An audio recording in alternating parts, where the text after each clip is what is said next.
to get people deported. How are the nurses corrupt? Oh, they're doing the same thing. They're helping. So we've found out that there's actually also, like I said, there's a syndicate for everything in this country. Yes. So they're stealing babies in hospitals and they're trafficking them, like newborn babies in hospitals. So this is why also the movement of illegals is so important, because, I mean, these are people that even if you see on camera, you won't see them again. They probably go back to the country, come back again in another hospital shop, like randomly, like so. So there's a whole other syndicate now that has to do with taking kids from hospital and giving it to these girl children most of the time, you can imagine, and taking them. So parents would wake up and they gave birth, and apparently their children died. I'm sure you've heard this story sometimes. Yes. Oh, my child apparently died, but my child didn't die. You know, I didn't see my child. They said they so there's a, like I said, there's a syndicate for everything. So they're selling the babies. Lo sisilona ufocused ngokuthi kumele first ku-prioritize ama-South Africans. Before what abantu bambize ngokuthi uxenophobic, ngicela uqale u-understand ukuthi yini into ayilwelayo. Yini into ayilwelayo? Ulwela ukuthi abantu bakule country bathole first priority. Abantu bakule country ayikho indawo ongaya kuyona la khona i-South African ingeke izi apply first ukuze ingene. Mangabe uyakephi kumele uqale uapply ukuze ungene kuleyo country. Kungani thina South Africa nje kuyindawo la khona abantu bayafika bezodampa khona. Uthi izingane ziyantshontshwa ebhedlela. Zihamba ingane ziyodayiswa, ingane ama newborn. Umama we-South African avuke kuthiwa ingane yakho ayisekho emhlabeni kanti ingane ikhona, ingane isintshontshiwe. Noma ngakuthiwa i-CCTV footage ingambona lo muntu oyintshontshile ingane uzothi ubani ngoba usephumile usehambile kwe-country. Akekho documented. Akekho documented. This is ngempela inkinga and into ayishilo ukuthi she needs ama-South Africans.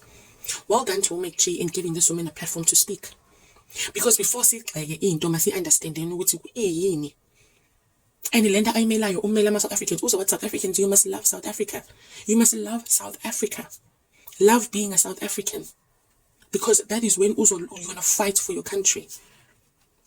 Amantombazane, abantu besifazane, yekani kulokho nishada ama-Nigerian ngenxa yokuthi bathe bazonikezwa u-50,000 umuntu umnikeza amaphepha. Udayisa izwe lakho for u-50,000 i-future yengane zakho. Musani. And ngithi abantu besifazane because i-majority ibona. Abantu besilisa kwazi angikaze mina angikaze ngibone umuntu wesilisa ushada eNigeria ngenxa yamaphepha. Kuvamise ukuthi sibone abantu besifazane. Kaze kumele siqoqe izwe lethu and elethu i-country yethu. Kumele ngempela sikhulume ngayo lento even more what is happening into our country. And simsize lo sisi because noma engakhuluma aze abe blue ebusweni. If ama-South Africans are not behind her, if ama-South Africans are still allowing ama-illegal foreigners ukuthi ahlale ku-backroom yakho yonke lento lena, then ayikho into ayenzayo.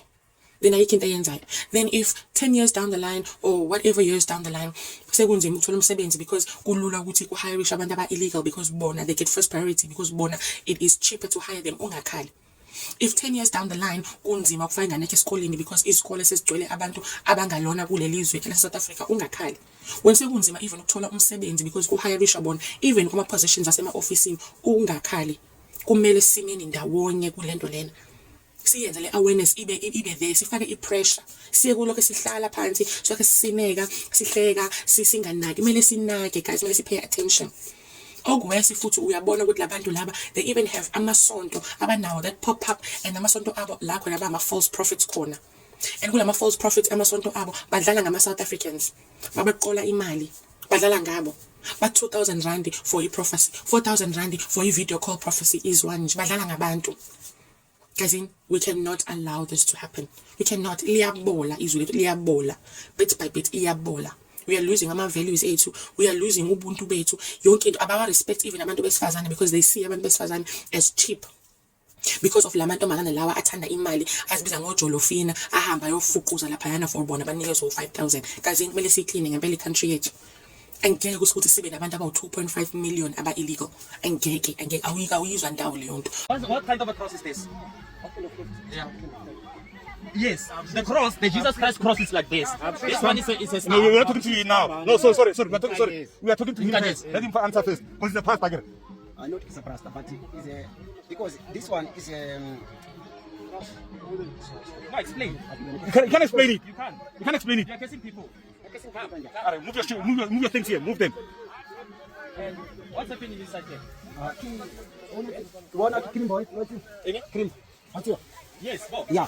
So this is cream. Eh? Cream. Remove it. Remove it, and also that. What is cream? So you can call one of your church members. Church members. Okay.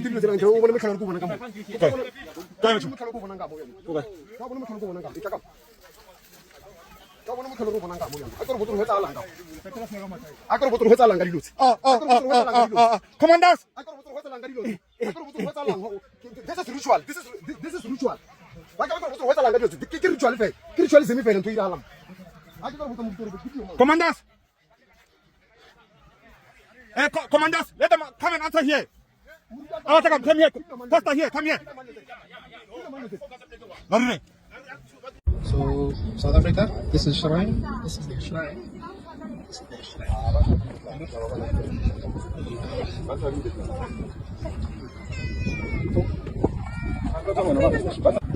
So, South Africa, in this fine morning on a Sunday, these are the congregants of this church. We don't know what the name of the church is, and this is what they do. This is their calabash offering.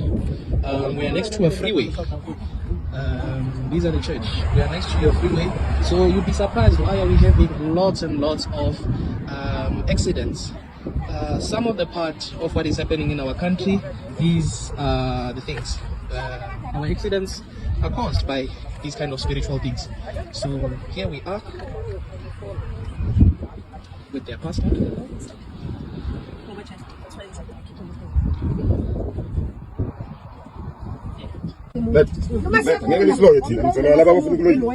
Manu Steven. Why Steven bayamthetha? Nangu wagripha. Ramaphosa. Hey, let's have a yes. Laman. Manje la ngiyazibonela ukuthi akusuko